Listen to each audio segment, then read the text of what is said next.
అసలు ఆవిడ గురించి మాట్లాడాలంటే పరమ చెత్త. ఆవిడకి మాట్లాడటం రాదు, చెందటం రాదు. ఎందుకంటే దాని గురించి అడుగుతున్నారు మమ్మల్ని కూడా. అది వేస్ట్. దానికి మాట్లాడటానికి ఇంత ఇంత ఉంటే చాలు. నువ్వు ఆల్రెడీ తమిళనాడులో విజయ్ దగ్గరికి వెళ్ళుంటే ఆయన ఓడిపోయాడమ్మా.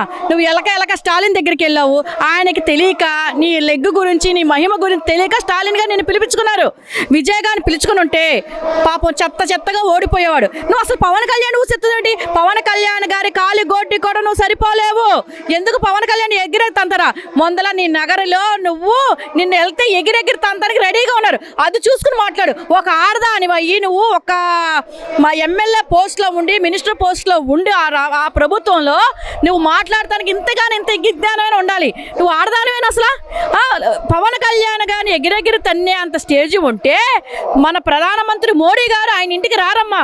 మీ అన్న సీఎం అయ్యి ఎన్నిసార్లు తీసుకొచ్చాడమ్మా ప్రధానమంత్రిని? మన ఆ ఏపీకి అసలు ఏ రోజున తెచ్చాడా? నీ ఇంటికి ఏ రోజున వచ్చాడా? నీ గురువు గారు అయిన జగన్ గారి ఇంటికి వచ్చారా? ముందు అది తెలుసుకుని మాట్లాడు. మన పవన్ కళ్యాణ్ గారు ఎంత నిజాయితీగా ఉన్నారో, ఆయన ఎంత మంచితనంగా ఉంటున్నారు కాబట్టి ఇవాళ మన మోడీ గారు ఆయన పరామర్శిస్తానికి వెళ్ళారు.